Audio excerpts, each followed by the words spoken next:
Welcome into a Varsity 4 edition high school podcast. Here we're coming back to you after high school football media day. Justin, Barney, Sponge Franklin. We're in for a long haul of a season, and it starts 1 week from this Friday. I'm excited. The high school football media day at Everbank kind of kicks things off. We were there that morning. It's chaos. You don't get to talk to everybody, but it's just fast and furious. Wish there was a little bit better of a setup where they had teams assigned times because you get to talk to everybody then. Yeah. Otherwise, it's just kind of everybody comes at once. But that's kind of the launching point of the season. I unveil my Super 10 that day, a couple weeks ago. Sponge is gonna unveil his this morning, and we're going to go through each team one by one and debate the merits of the state championship or not. So my Super 10, and you and I have very similar Super 10. Yeah. I've got Mandarin at 1. I just think they're the most talented team in this entire region, maybe one of the most talented in the state. Definitely. Number 2 is St. Aug. I debated on putting St. Aug at 1 because they are loaded on the offensive side of the ball. I love my boy Carl Jenkins Jr. down there. Yeah. Excellent receiver. Lachlan Hewlett at quarterback. Samorian Wingo. Man, they have a lot of talent there. I got St. Aug at 2. I got Bolles at 3, Rains at 4, Bartram at 5, Bradford at 6, Baker County 7. Who am I missing?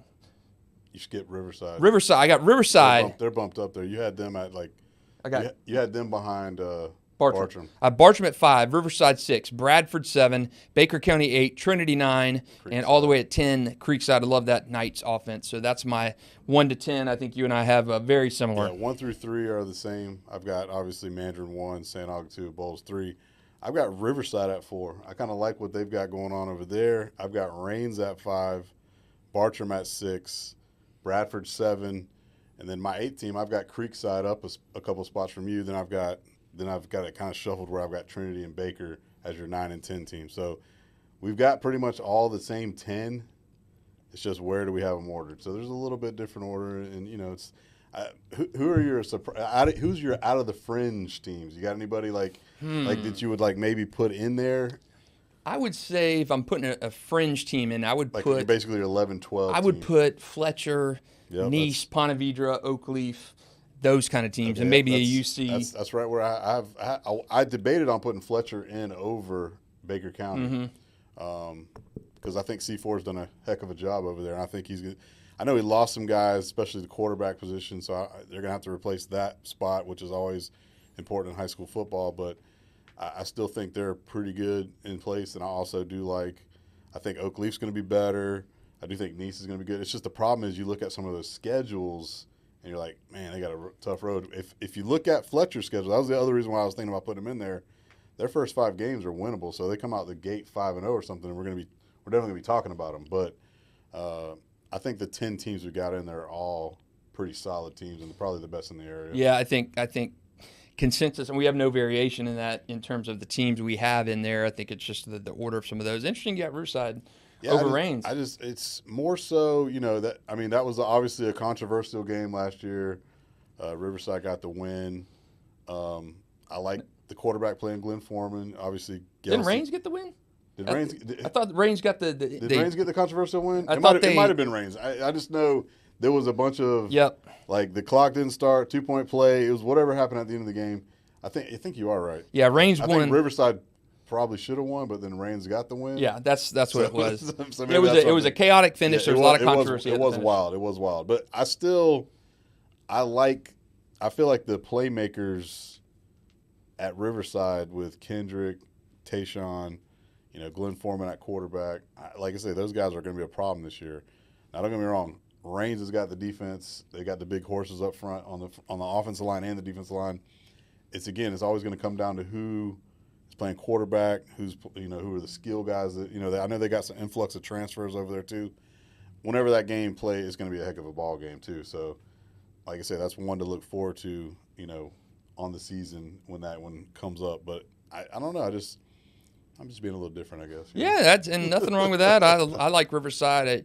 I said it on Media Day on our show, the streaming show. I love Miles Kendrick. I think he is a bit in the shadow of Tayshaun Gelsey and maybe some of the other bigger names in the area. But I think Miles Kendrick is I have him as my number 16 recruit in the area. He is a sleeper pick for a lot of people. For me, especially because I think there's so many other guys. You got Drake Stubbs, and Trammell, and James. You have all these guys. Definitely gets a little overshadowed. So, but I love Miles Kendrick. No, I think he's a heck of a ball player too. And again, like I say, when you're naming all those other guys, those guys do have a little bit higher regard, higher merit on the national stage when it comes to the recruiting rankings and all that stuff. But just us locally knowing the caliber of player he is a good ball player. So it'll be interesting to see how they go, and he's definitely going to be a major contributor to that team, obviously, because he's just a do-it-all guy. He can play every position, and he's counted on heavily to be one of their focal points. Yeah, I love on the team. I love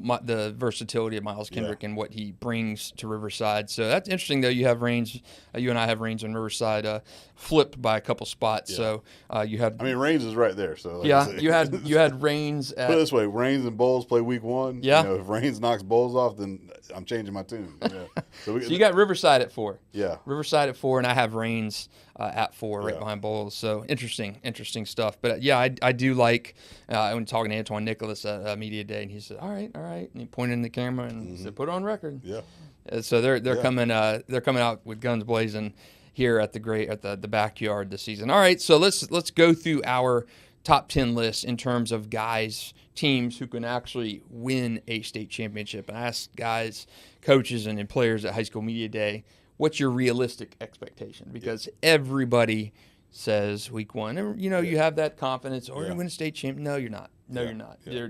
There is a handful of teams, and when I say handful, I mean maybe 3 or 4, maybe, who have each year legitimate aspirations year in and year out. And I had somebody email me the other day and ask why I didn't have a certain team in my rankings or the teams to watch. Why am I not publishing the schedule? I said, well, they're not an 11-man team. So you have people with just these unrealistic expectations, and I get it. It's fine to have confidence, but we have every year, I'd say 3 to 4 teams maximum with realistic championship expectations. Yeah, well, you think about it, the public schools has been terrible for us. Yeah. Now granted, we've had a pretty good run of teams getting there, and obviously we've got some wins with Raines and Mandarin.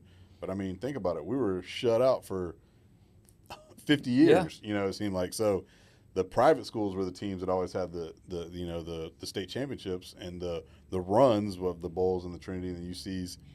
So usually those guys are always in the mix. So it's now we finally do have some of the public schools that are getting in the running that are, possibly making a run. And definitely the top 2, with Mandarin and St. Augustine, they both got there last year. They both return a ton of talent on both of those teams. So obviously you got to think those two are they're 1 and 2 in our poll for a reason. They are the 2 best teams in the city, in the area, and not in the state too. So I think those are obviously the first 2. And then as you go down the line, who else is capable? Is Bolles capable? Is Bradford capable again? They lost a lot.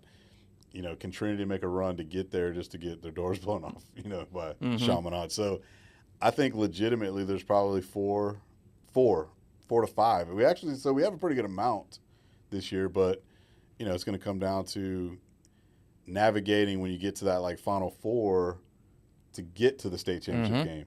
But to talk about contending to win it, I think we're talking about the top 2 teams probably. Yeah, I agree. I'm going to go mine. Can Creekside win a state championship? No. Can Trinity win a state championship? No. Can Baker County or Bradford win a state championship? I don't think they can this year, no. That Bradford team last year, we thought they might be able to, and they couldn't even do it last year. So they lost way too much on that team. Now they can contend and make a run, but, yeah. Can Riverside win a state championship? I don't see it happening this year. Can Bartram Trail win a state championship? They're in 6A with Mandarin this year. Yeah, I think they can compete, but I don't think they can win a state championship. Not with they got a fresh quarterback. I know I love Weatherly because obviously I coached his brother in 7-on-7, and he's a special player. But losing a 2,000-yard back, I know your offensive line is loaded, and but I just don't see it happening either. The one thing with Bartram I think that does help it is that offensive line. I would agree. I love that offensive line. I told Corey Johns at Media Day that the offensive line is reason for serious optimism. I mean, Zach Marshall on that line, they've got just dudes on that offensive line. I like the Bears' offensive line, so they may surprise some people. I do have questions. Can Weatherly pick up that load? Well, I guess he was. Riley Trullo was banged up a lot. No, last year too. for sure. And I guess the major question is, I can't remember if Bartram and Mandarin play in the regular season this year. Yeah, scheduled. I'm not sure. I don't think so. I got to look at the schedule, but so the question is, if they played in round 2 of the playoffs, who would you pick to win? I'd pick Mandarin. Yeah, that's true. So to me, I think Bartram, I don't know. They beat Mandarin last year. They did. But I just don't think. I think last year you're a completely different team. You got Latham Biddle there, and he is just a bad man. Led the state of Florida in rushing. So I think without that, I think Arthur Lewis IV is going to be a bad man too, but I just don't think Bartram has the depth to, quote unquote, get out of that region and step into that state round. I just don't. I don't think that's possible. So I'm going to say no on Bartram. Yeah. Let's go Rains and Bolles. And see, here's the thing: aren't they in the same class? Are they in? I know they're playing each other, but I can't remember. I don't think they're in the same classification. I don't either, but I know the teams that lie to who they would have to beat down there in South Florida, and that's where it's like. I think you're a 3A team at Rains and a 2A with Bolles, possibly. Yeah, I don't think they're in the same class this year. And they were last year, and Bolles because I know beat them. everything changed with this whole rural and all suburban that. and metro changed this year. Yeah, that got all changed. So I know I got to look to see who the South Florida teams they would have to play, because I know Miami Norland was the team who knocked Bolles out, right? Yep. And then Rains got beat by Bolles. Yeah, that's right. And so yeah, either one of them would have to play Miami Norland, who was super talented too, that Miami Norland and like that whole Central. And so I would say they can make a run, but I wouldn't pick them to win. Bolles has been the state semifinals every year in the Tobin. And to me, this team is loaded. I like this team a lot. I agree. I do like this team a lot. I know you said, in your breakdown, is this because what, they lose like 6 games last year, or 5 8 games? and 6 last year. Yeah, so you're like, is this a team that's a top 3 team, a team that can make a run? Yeah, they definitely can. And they're always, like you say, Tobin's always got those guys in the Final Four. He's always got them on the playoff run. You play a tough schedule so that you prepare yourself to be in that situation, to win a tough game down the stretch, to get to a state title. I love Ethan Drum, but it's going to be a lot on him. I mean, he's got to be a playmaker. He's got dudes around him. He does. So, and the thing about Bolles last year, they took some lumps. I mean, they were 0-3 out of the gate. Yeah. Preface that by saying they lost to Coffee, yeah, St. Aug, and Mandarin, so teams that were in state championship games, and they weren't losing to Little Sisters of the Poor by any stretch. So they were losing to good teams, 8 and 6. Yeah, their schedule was tough out the gate last year. But those guys who took those lumps, who were a part of that 8 and 6 team, are back this year. Yeah, and they're older. They had a young team. They played a lot of young guys. Guys got a lot of good experience. So I mean, and like I say, they have playmakers. I love their receiving core. They got a good tight end.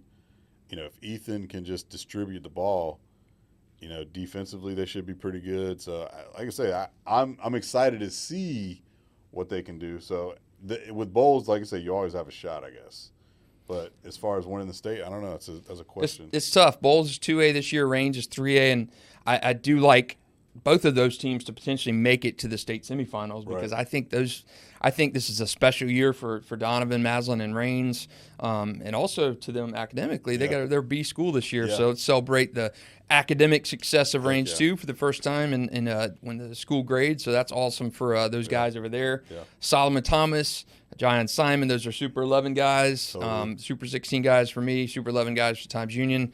So they are loaded, and they've got a bucket load of transfers too. Yeah, that's what I want to see. That's what I want to see. The guys who came in, how quick can they pick it up, gel, and all that good stuff? Because that's always a question. You got a banger right out the gate, and then you're going to play some tough games on. You got to play Trinity, you got to play Riverside, so their schedule is no cake. So it's going to be a good test to get it going. And like I say, week 1 right out of the gate, you're like, you're going to find out how good both of those teams we're talking Yep. about is. So I like both of those teams to potentially get to state. I don't know if they win a state championship, but Bolles has never not gone to the state semifinals under Matt Toblin. I like that. I like that they've maybe got the second best team since Matt's been there. They've got a lot of young guys who have grown up since last season. So I do like Bolles to potentially play for a state championship. But I like Reigns too. I think Reigns, if they can get all those guys on the same page, all those transfers to mesh with those holdovers, the Solomons and Giants, I think they have got an excellent chance. Yeah, excellent chance to play for a title. I can't argue with it. I mean, I'm in agreement with that. So. And St. Aug and Mandarin are our last two. You kind of led that off by. I do think that St. Aug and Mandarin are the two, quote unquote, realistic, legitimate state championship contenders from our area. I mean, legitimate state championship contenders, not like get to the state or Final Four and lose. I think they are 100%. They return so much of those teams where, you might be like, oh, they lost this guy, but they say if Trammell was gone or something, you still had Jamie in that receiving core. But you're breaking a new quarterback. But no, you got Trammell in there. You got that receiving core. They got to replace the running back, but I know they have some backs over there. You lost some guys on defense, but you still got, you're solid in the front, the middle, and the back, especially with because they lost the two corners. That's big. But you get multiple guys in to fill those spots. Exactly, and you still have the center fielder, the 5-star, and Drake Stubbs back there, patrolling the whole defense. So. Definitely, Mandarin has got the star power. I think when we started, I think I had them number one in my poll last year, and they lived a little bit up to expectation, and then they didn't. They kind of lost a few games where you're like head scratchers. The game at Lake Mary, who was a really good team last year. They took one on the chin. Middle of the season. Yeah, the Creekside one. That was just like. What's going on here? They've never beaten Creekside. You know what I'm saying? The senior class at Mandarin. So it's just interesting. It's just, those are the type of things that you hope, losing those games. And then the run they went on was nice to get to the state championship. And then they were in the game. It's not like, Columbus, I think, kind of ran away with it later. But they were in the game. They made big plays in the game. Jamie had some, nice touchdowns. Trammell was throwing the ball well. Could stop him on defense. That's the problem. Stop him on defense. Columbus was too much offensively. So, switching gears to St. Aug is the same thing. They're returning such a good core. When you return a high caliber quarterback like that with your stud receivers, and they're going to have a good defense with Brian Braddock. So like, you feel like they let one get away too. Absolutely. So returning all that back, you got to think they can make another run and get there again and win it this time. I think both of them can. I think so. I think those two teams are the legitimate, not a pie in the sky kind of contender, like so many of the other teams are. We'll put it this way: when I was at media day, when I talked to Drake, Trammell, and Jamie, I basically said like state championship or bust, right? They're like, say less, nothing else. Yeah. Like if we don't win, it is a disappointment. Yep. Because we are expecting to win. And I think St. Augustine would have that same mindset. If either one of those two teams don't win state this year, it's labeled a disaster. Yeah, and the coaches won't say that. Yeah, you're not. They won't. The coaches won't publicly say that, but the players will. Oh yeah. The players will say, especially in the heat of the moment, when the season's going on, it's state championship or bust. Yeah. Toby Bullock a couple years ago at Mandarin, I asked him, your first season there was a little bit of a disappointment, 500 record, and losing the first round of the playoffs, granted to a good team. But he said after that season, I didn't feel like we were the most talented team on the field every Friday night. And you had young guys, and Drake, Trammell was younger, and Jamie was younger, and you still got guys growing and learning the roles before last season. I caught up with him at spring practice, and he said, I told you last year that I just didn't think we're going to be the most talented team on the field. But with how these guys have grown, I'm going to be able to say we're the most talented team on the field on Friday night. So coaches will say that's not a bust if you get to the title game and lose, but the players will, because they're the guys that know what's their brothers are in there in the locker room with them, and they want to win that state championship. Well, I know our mentality when we were at Trinity is when we had some of those teams, we're like, it's state championship or bust mentality. And we all had that, even the coaches. But, I mean, it's like you say, we say it publicly, we say it to each other. You know that how talented your team is, and you know the road that you're going to have to go on. Mm-hmm. And, just being there in the state title so many times, when we were at Trinity, it's like we were expecting, like, we're going to be in Orlando at the end of the year. It was just a thing. Mm-hmm. And, I think out of the 12 years, I went 6 times. So it was like I went my first year. Yeah. And we lost. So it was like, okay, well, that was cool. We went like 13-0 and lost to American Heritage Plantation. No, not Plantation. Delray Beach, exactly. And so we went back the very next year and we won it. And then it was like, okay. And so then it was just like that stretch run where we won 4 in a row, we were just like, yeah, we're going back. And so then it was just a thing that's like when you have a talented team and you know that you have the capability of doing it, like these two teams, like you went there the last year, they probably felt like they probably should have won. Both of those teams felt like Mandarin plays like, if we had done this, we'd have won. And St. Augustine especially. Dude, that's what I'm saying. St. Augustine. You miss a field goal late in that game, which is a chip shot for your kicker. St. Augustine should be going back to back, man. Yeah. But guess what? You didn't. So now is your time to prove it. Now is your time to learn from that loss, learn from that, whatever you didn't do right in that game, and correct it onto this season and go win you one. Yeah. So I think St. Augustine, seeing Brian Braddock on the field after that game, and he's been around for that 05 state championship season in St. Augustine where they went 15-0 and won that state championship, and how hard it is to get back there. Just getting to the championship game is tough. For now, especially since Trinity is not the Trinity as we used to know. UC is not the UC we used to know. Bolles is not the Bolles we used to know, where you're getting there year after year after year, and it's just you're getting back there, and now it's not. You've got kids spread out further. You've got other kids going to private schools out of the area.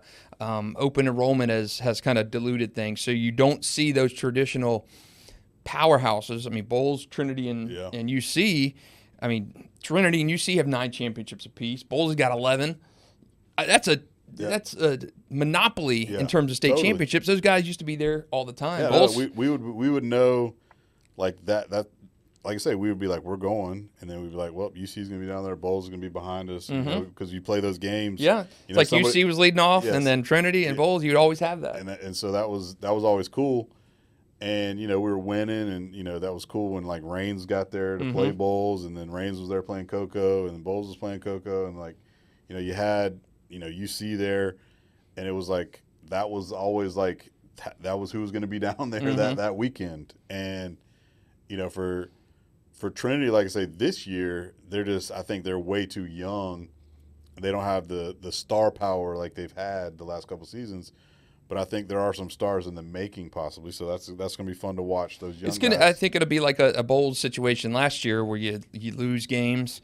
Definitely. Here's the thing: Bolles was 5-5 in the regular season, and then they got it together in the playoffs, made a little run, made it to the semifinals. And so the thing about Trinity is, thinking about too is like what everybody always rips them for is the classification they're in and the caliber you play in the playoffs.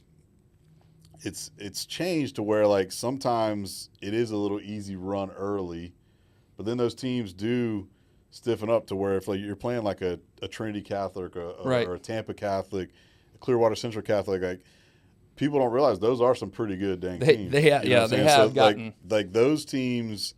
They're not Ducks, So like they're in 3A, but they're one of the better teams in Tampa. They're one of the, like, Ocala, Central Florida. So those teams are good, and then you have to play the powerhouses now of the Chaminade Madonnas, the American Heritage, Delrays, the Plantations, So, like I say, that's where Chaminade is basically monopolized down there to where that class now is just like I tell people I don't know how you compete with it right now. I tell people you have one of those loaded classes again or whatever. I tell people all the time who try to get in, twist the knife on a Bolles or twist it on a Trinity.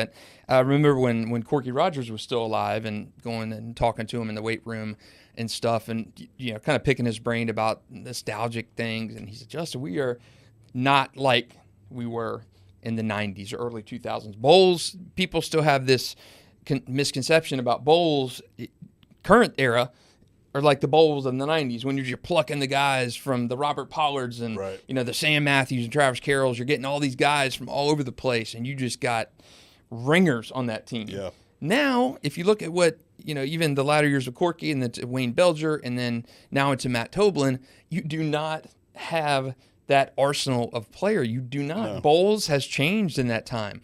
Trinity has changed in the last few years. UC has changed. You do not have these. Now, granted, you do have some blue chippers over there and some studs over there, but you do not have the assembly, the assembly line of guys coming to your program. You don't have like 10 dudes. Yes, like you used to have. Trinity doesn't. The Sean Wades and Tyreek Johnsons are not. Nick Washingtons are not growing on trees over at Trinity anymore. Yeah. It's just the Orell Grays are not at UC. The Mike Currys and Torrin Kirksey, those guys are not just growing on trees at UC. It's not like then, like that. you say, then it's kind of spread out too even more. I think, we talked about the dominance of the public school or the private school over the public school, but I think, you look at what Mandarin has, like they have the studs all on that one team. But even then, if you really look at the number, it's probably only like 5 or 6 like true like blue chippers that we talk about. Right. And then so it's like, what does the rest of your team look like? And I think they've done a good job of, Toby's done a good job of building a culture to where the other players that are, not so name recognized, buy into what they're doing. And that's basically why they're winning games, So just with the talent, being stretched all over, you don't get those mega teams anymore. Yep, I agree. The same thing kind of goes for even like the 7-on-7 world. When we first started 7-on-7, we were the one team in the area, okay? And so we basically had the pick of the litter. We had 24 studs on our team. Now what's happened is we call it watered down, is now there's like 6, 7 teams, plus you got national teams all over trying to pluck your stars to play on your teams. So instead of having like 20 like studs, now you have like 5. Right. And then you have, some guys who are young and up and coming, so you don't have that mega monster all-star team even. So like even the 7-on-7 world to the high school teams is just stretched. Yeah. So I think you can't just get that one monster team. Yeah, I think it's just diluted. And watered down, baby. I look at now we touched on this at Media Day, but when you look at kind of the it team, the right now team, Trinity's been there, Bolles has been there. First Coast to me has been the most recent example to me of that superstar public school team where everybody was flocking to get there. You're getting kids from Rains area, Reball. I mean, you're getting kids from all over. And once that DeAndre Johnson train left the station, it's been lean. And I think Mandarin is the next example of that, where you want to play with an Elite 11 quarterback. You've got 2 5-stars now in that team, and Drake Stubbs, who was bumped up to 5-star by Rivals this week, and Jamie French. You've got an influx of transfers. Brody Jennings. You got an incoming freshman, Bryson Wright, who's going to be one of, if not the best freshman to come out of this area. You've got all of these guys who have come in, and Trammell and Jamie Drake, they graduate next year. So it will be interesting to see if Mandarin can kind of keep that together. I agree with that. It's who's to say Mandarin next year is still kind of the king of the mountain. I don't know if it will be. It may, but look what happened to First Coast when DeAndre Johnson left. You had DJ Matthews over there. He went to Trinity. He won a state championship at Trinity. He did. You have those guys who go strike with the iron's hot kind of deal. You go when the stakes are at their greatest and the potential there. Nice is another good example. When Tebow was there, everybody came there and wanted to play there. Now, the Nice situation is a little different because after Tebow left, you still had guys in that area. They did a really good job of being able to kind of keep that train rolling a couple years longer. They went to state championship games 2 years after that as well, lost both times, but really did not have that dip until a few years after that. So it'll be interesting to see if Mandarin can kind of keep that going and really capitalize on the players this year and then what they have in-house for next year. I think St. Augustine's a different situation. St. Augustine's a little bit different. It's the locale there. It's the location. Yeah, and transfers in St. Johns County are a little bit different than they are in Duval. I mean, Duval seems like the kids are just chess pieces moving all over all the time, and St. Johns County is a little bit more restrictive on that in terms of guys they you don't have those huge infusions of transfers in those St. Johns County schools as you do in other schools. So that will be interesting. But I do think I'm with you. I think realistic state championship contenders, are not Reigns, St. Augustine and Mandarin. I think realistic state championship hopefuls are Reigns and Bolles. Yeah. So I think at max we have 4 teams who could either sniff the state championship game or win it. Yep. I think you're probably in that I agree. same boat. Totally, that's pinpoint. That I just don't see from like Bartram or Riverside would be like your next 2 maybe in line, but yeah, I think they can maybe make a little playoff run, and then who knows, but I don't see them getting past that. Yeah, but you got. I mean, Bartram's in there with Mandarin. You just don't have that. That's tough. And then so, can Bolles and Reigns do something? I think they're, like you said, I think they're hopeful that they can maybe sneak their way in there. I think it's possible. You get a good draw. Who knows? Get an upset. Like things like that happen in the state playoffs. So, like I said, the great part is we get to see some of these games materialize like in 2 weeks, and that's the best part about it. It's like I just want to get my eyes on it, is to see what we've got, and I think we know what we've got with a lot of these teams, but the great part is a couple of them match up, and that's what's going to be awesome. Yeah, I love that. There's some weeks we have some unbelievable games. Other weeks, yeah, that always like happens. the week six, where teams always take that off, where it's just that massive week of off games. I think that is our lightest week, as it is always every year. But we've got some great games in Duval County. We have our games of the week schedule as well. We have Bolles Reigns in week 1. That's 7:30 kick. I think that's a fantastic game.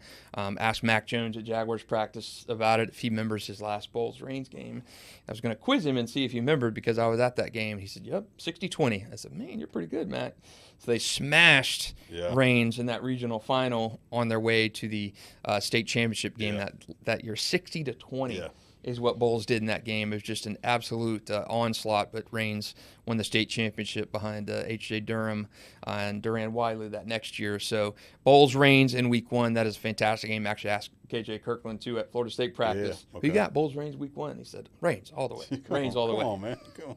That is going to be a good one. That's at Bolles. So we will have that coming to you in week 1 in our Varsity 4 game of the week. Next week we'll come to you as we preview our week 1 games and throw out some predictions as we do, and be interesting. Week 1's got a few good games. No, definitely on tap, and it'll be here. Georgia football regular season starts this Friday.